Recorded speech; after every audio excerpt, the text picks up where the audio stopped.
And so you've met me at the beginning. Again, my name is Katie Malinowski. I'm the Executive Director of the Tug Hill Commission. And I'm just gonna spend about 15 minutes here during lunch talking about what the Tug Hill is and what the Tug Hill Commission does. So hopefully you can see my screen all right, and I'm going to advance. And I had to laugh at this picture in the presentation. This is a sign on Interstate 81 as you're heading north or south between Watertown and Syracuse. There's this Tug Hill region, exits 32 through 42. And one of the local things recently is that the state is changing all the exit numbers along 81 to match the mile marker, and not the numerical numbers. So we're gonna have to get a new Tug Hill region sign. That's not gonna make any sense any longer. But if and this is the one I'm hoping will play. This is just a very couple minute long video, and this is one of the founding board members of the Tug Hill Commission, Liv Lansing, who's from the Boonville area. So I thought it was very fitting, given that a lot of our activities for this conference are in the Boonville area, him talk about where is the Tug Hill Plateau. So let's see if this is going to work. And maybe if somebody could give me a thumbs up or not, if the sound is working. It's back there. You know, that's what the old timers said. You somewhere back there, even if you were up in the middle of it.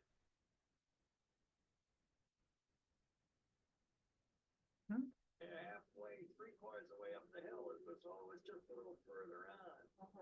But when we got into this, because I am on the Tug Hill Commission, back one of the oldest.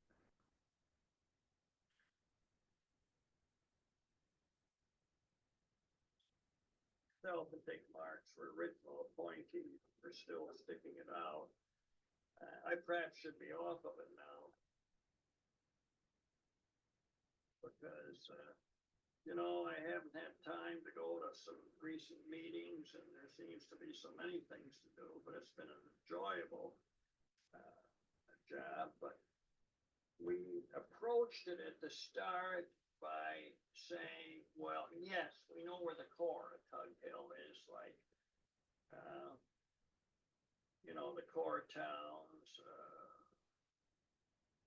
like Harrisburg and Osceola and Montague. I especially think Montague could be the center of the hill if any place was the center of Tug Hill.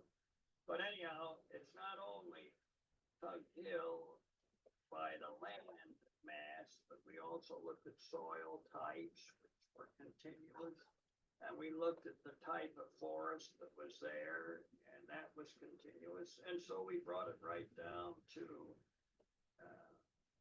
Oneida Lake on the south, almost into the Black River. On the north, we let the Black River run as a boundary. So you heard Liv talk about the things that were used to define the Tug Hill region, and it was the soils, and it was the precipitation, it was the geology. And I don't want to play it again. I'm trying to go. So here's the map. This is where it landed. Here on the right hand of your screen is where Tug Hill falls in New York State. So we're just north of Syracuse, south of Watertown, nestled, if you will, between Lake Ontario and the Adirondack Park. We are the third largest forested region of New York State, the Adirondacks being the first, the Catskills being the second, and then Tug Hill being the third. And we cover about 2,100 square miles of land. Here on the left is a more detailed regional map of where we're talking about. We've been talking about Boonville a lot. Boonville is over here in northern Oneida County. If you are joining us tonight, we'll be in Boonville for, our social hour. Tomorrow night, if you're joining for the reception, we are going to be in Lyons Falls, which is just north of Boonville in this area. Here we have the Black River, which is the boundary on the east, 81, generally kind of that western boundary. Oneida Lake that you heard Liv mention. Here's Rome and Utica, and we've heard a lot in at least the recreation and tourism presentations today about Utica, and we really aren't very far from some large population centers. And then we've got Watertown and Fort Drum here to the north. So that's the area, parts of 4 counties: Jefferson, Lewis, Oneida, and Oswego. We say it's the Tug Hill Plateau. It's technically an escarpment. There on the west side of where we have Lake Ontario, we start at about 250 to 500 feet in elevation. And then as we go east, it angles up to about 2,000, and then it drops off along the Black River Valley. That unique location of Lake Ontario, winds that go from west to east generally in the winter, and the increasing elevation makes us very snowy, and we are known to be the snowiest place east of the Rocky Mountains. I love this sign, Winona State Forest. It's in northern Oswego County, and if you're familiar with some state forests, you kind of know how high the signs are, and that's how much snow we can get, where you could just read the very tippy top of the sign. And here's a map. This is 2021, 2022 weather data that we compiled to look at where the snow was that year. And this is pretty typical. Of course, we always have those odd winters like last year, but so Tug Hill is here, and you can see Martinsburg had approximately 264 inches that winter. Osceola had 246. You know, we've got some close competitors here in the UP in Michigan, and in some places in northern New England, but we are typically the snowiest place east of the Rocky Mountains, and we are proud of it. We're very rural, as you may have figured out from some of the presentations today, but we also feel like we're one of the most scenic, and we are excited to show you some of that tomorrow. Here are some facts and figures. I've already said the 2,100 square miles is about 1.2 million acres. We have 41 towns within the region, containing 18 villages, a little over 100,000 residents. If you do the math, that averages out to 50 people per square mile. Our town populations, we have very small towns like Montague, which you also heard Liv mention is probably really the core of Tug Hill, that has anywhere from 50 to 100 people, depending on the census year, to a town of high population of just under 10,000. So very, very rural, and about 2/3 of that region's population really is around the outside of Tug Hill, where the major routes are: I-81, State Route 12, those major transportation corridors, and that's where the villages are. And in the center, in that core area, is much less populated. That core forest is about 200 square miles. And again, that average annual snowfall of 200 inches or more, heaviest snowfall east of the Rockies. So a lot of Tug Hill is about natural resources, and the economy is based on that in large part. We have a lot of forestry, and you'll see the maple on the left and logs on the other two. We have lost some of our secondary forestry industry over the last 10 to 15 years, places like Hardin, places like Ethan Allen. But there is still a lot of trees and a lot of forestry happening. We have a lot of farming, especially around that edge where you have Black River Valley and other low-lying areas with really high quality soils. Here we have a winery in the area. This is their bottling operation. We have a lot of dairy. Here's a large dairy farm in, I think they were in Lewis County, and another shot of some cows outside with windmills in the back, which is kind of one of our big additional things we do, and we had the renewable energy track today that talked about a lot of that. And then we have outdoor recreation, a lot of snow-based recreation. We've got the snowmobiling, which is a very large part of our outdoor recreation economy. We have water-based recreation like kayaking, like white water rafting. I believe this is on the Black River. There's some really high-class white water there.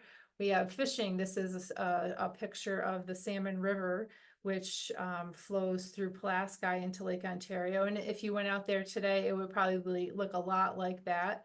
Right now is the beginning of the salmon run. Huge economic driver for Oswego County and that part of Tug Hill. And we have other motorized recreation like ATVs. We don't have pictures, but there's lots of skiing, there's snowshoeing. We have fat biking, dog mushing, you name it, that kind of recreation probably happens somewhere on the hill. Energy, a lot of wind turbines. I'm not sure if it still is the largest wind farm east of the Mississippi River, but it was for a long time, Maple Ridge in Lewis County. We have several other large wind farms as well. We've had wind on Tug Hill for over 20 years. Solar is a growing portion of the renewable energy being developed on Tug Hill. It can be a little bit controversial, which you've heard about in earlier presentations. Here's a picture of a solar array in Lewis County. And then we have a lot of hydro. Historically, there's a lot of hydro on the Salmon River, on the Black River, and those continue to this day. There's relicensing processes happening right now, for example, on the Black River in Lewis and Jefferson counties. So what is the Tug Hill Commission? I've talked a lot about what the region is, but what is the Tug Hill Commission? So we were created by some legislation in 1972 as a temporary state commission on Tug Hill, and we had our first meeting in 1973. At the time, New York State was looking at the 3 largest forested regions and trying to think about how they wanted to assist those communities. The forested regions were pretty rural and impoverished. There were some development proposals happening in various places. The Adirondack Commission became the Adirondack Park Agency, which is very regulatory. The Catskill became really the New York City watershed program. New York City gets its water supply from the Catskills, and so that became a water quality driven process in that area. And then Tug Hill, the local people said, really, New York State, we don't want you coming in and regulating us. We don't want you telling us what we can and can't do, but we will accept technical assistance to our towns and villages to help us create our own future. So that's what happened. We started in 73. The state provides funding to the agency every year. We started out as a legislative commission. We were that for about 20 years or so. We were temporary for a long time, and then we became an executive agency in the 90s, and we are administratively tied to the Department of State. However, we do have our own board of commissioners. We operate our own affairs. We have 9 commissioners, 3 each appointed by the governor, the state assembly, and the state senate. They have to be from the region. They do not get compensated. They really have to care about Tug Hill and its communities. We started out in the early years planning. Land use planning was the focus, and we had several cooperative planning boards in the region. In 74, the Cooperative Tug Hill Planning Board with 9 towns. In 76, the Salmon Rivers, then the North Shore and Jefferson County came along. And that was really, and continues to be, the backbone of our program is land use planning assistance to our towns and villages. That's where the rubber hits the road a lot, and they needed help putting in land use laws that fit what they wanted their rural communities to look like. We also, the unique part of our program are circuit riders. We are dedicated to being a grassroots organization, and we do that in large part by having staff that live and work directly in the communities. go to all those town and village board meetings on a monthly basis and really become a trusted part of the community. They're seen as a resource, to answer questions, to help them deal with issues. And, that continues to this day. We did a lot of planning in the early days about resource management. So it's always been this natural resource and economic development, working together, figuring out how to balance that for the benefit of all. We also spend a lot of time doing training, which is here we are today, hosting this conference on the environment with NYSAC, and we do a local government conference every year. Maybe some of you have been, if you're involved in your municipal government at all. That's grown from 125 attendees to almost 700 every year. It's a way for the skill development to happen for our local officials. There's just more and more things that they need to be aware of, and things change fast. We do a lot of this work, the circuit rider work, the land use planning work, through these councils of governments. What started out as cooperative planning boards really evolved to become councils of governments. Those are groups of municipalities that voluntarily decide to work together through an intermunicipal agreement to undertake various projects. Each one of we call them COGs for short, has a little bit different focus. So the yellow in the center is the Cooperative Tug Hill Council, which is the core area. They've always been very focused on planning and cooperative planning, looking at their special areas, a lot of road related projects. They have cooperative zoning boards of appeals, that kind of thing. We also have 4 other councils of governments, the river area here in the blue, kind of focused along the Black River. We have the Northern Oneida County Council of Governments. So we're kind of in that area for this conference. The Salmon Rivers. So I mentioned the Salmon River here through Pulaski to Lake Ontario. And this is salmon color. And then we have the North Shore Council of Governments on the North Shore of Oneida Lake. I will point out, we have a couple of things going on in this map. This little boundary here, this purple line, is the technical legislated boundary of the Tug Hill Commission. It's outlined in our executive law. These are the towns that belong in the Tug Hill region. However, we have seen over the years that communities that border us and hear about the work we're doing, like what's going on, and they want to be part of that. So we have had growth in our councils of governments outside the region. So you'll see, for example, in Lewis County, we have several towns and villages that aren't technically in the Tug Hill region, but have joined the River Area Council of Governments. We have that over here with Pulaski joining the Salmon Rivers. So that is exciting. It's, I guess, a thing that says we're doing good work. It's a balancing act for us in terms of resources and demand on our time. So I'm not going to re-say a lot of this. I think I've covered it a lot.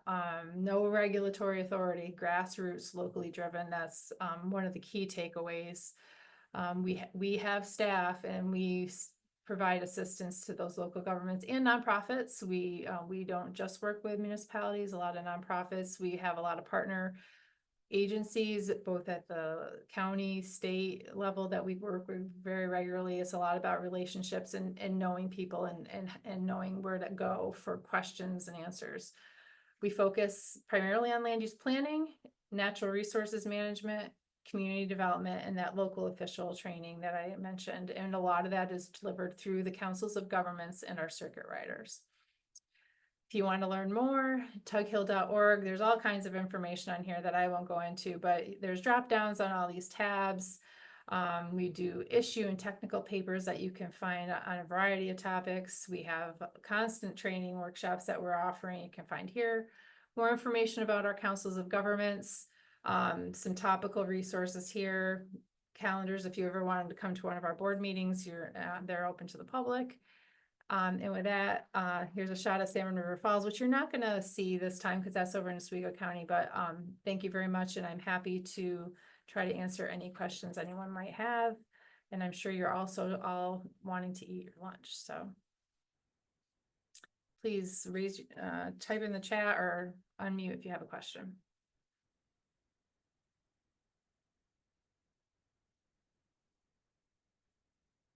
All right.